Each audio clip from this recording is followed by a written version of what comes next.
The key thing is for now, WTI crude oil, the low for the last couple, this year has been around $55 a barrel, and last night.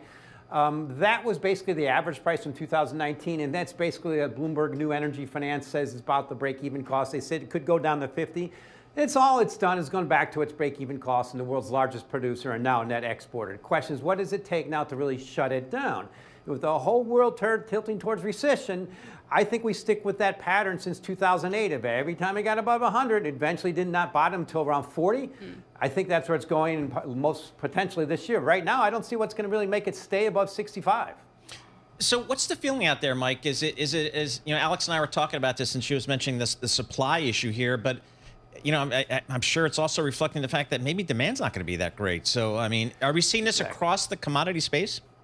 Oh, well, exactly. It's the high price cure, Paul. The significant development in crude oil starting last year when we saw declining demand for diesel in the U.S., Europe, and most notably China. Imports of crude oil from China have been rolling over. It looks just like the U.S. did about 2005. That's when our total imports and our total consumption of crude oil and liquid fuel started tilting downwards. And that was just efficiency. Now, 50% of sales of automobile sales in China are EVs, and that's all going to construction, to other trucks and industrial vehicles. So the trend is very bad. At the same time, we're facing these tariffs. The significance of what's happening is these were existing trends were in place before the U.S. election, which is the things I've been pointing out. And it's the way it works. It's the high price cure. Prices get high, like when Iraq invaded Kuwait, and then they get low. Like a couple years later, bottom at $10 a barrel after peaking at 10. To me, 40 is the new 10. I think it needs to get to near that level. The one thing that's different now, it seems like everybody's bearish versus everybody was bullish at 100, which now, you know, you have to be a little bit careful with the bearish sense. But I can't see it stopping, particularly if Gina Martin Adams is right and the U.S. stock market continues downward for a U.S. recession. Yeah, but I always do this with Mike. It's always the fun part. One thing that is different this time, however, is that large oil producers are much more capital disciplined than they have been, in that they may not be as exposed immediately to those lower oil prices. So offshore projects, they're a much longer cycle, as long as the curve doesn't totally deteriorate, et cetera. The smaller guys are going to be hit. The private company is going to be hit for sure. Yeah. But the big guys maybe have a little bit more flexibility than they might have had in the past. Is that worth anything to you, Mike? Not really. That's longer term. People have been, well, Alex, you've seen it. The people have been really bullish, have been pointing this out a couple of years ago, and they were wrong. Because the key thing you remember is, number one, first of all, that curve. The curve has been in backwardation for a while. It means that further out future has been lower. Why? Because a lot of producers are selling ahead. That's normal backwardization. That's from the past. In the meantime, you can drill now one drill and do, I don't know how many horizontals that go up 4 miles.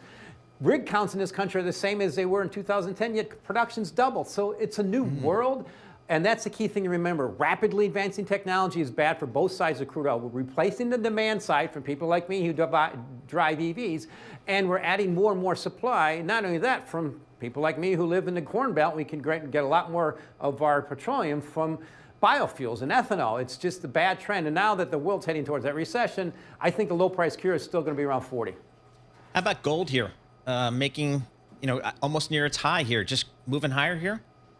The disparity between gold being up almost 30% in a year and crude oil down almost 20% a year is a 50% difference. That's only happened a few times in history. The most significant was 2008. Gold was about 6%. Crude oil was down 50%. You see the tilt there? That's the thing I've been writing about for commodities for almost two years now. The tilt from commodities is global recession. And now, with these tariffs, it's got a good reason to accelerate that. So gold got a little expensive, about $3,500 an ounce. I'm really scared it's going to end the year higher, which means significant recession. And key force to make gold go higher is more deflation in the U.S. stock market. If we don't get a global recession, Mike, what commodity is most dislocated from an economy that's going to hold up all right? Well, it'd probably be crude oil, because I think to me, the nail that might be searching a hammer is copper. Copper's still up about 16% a year, and that's U.S.-based copper. In London, it's almost unchanged. It's down. It's up because of tariff reasons, but you and I know what happens in ARB. When you get a major dislocation like that, and global demand might be demanding because of recession, copper is the one I think will get hit if we do get the recession. But what won't, if we don't get a recession, is crude oil would be the one to kind of significantly bounce, because copper's already up.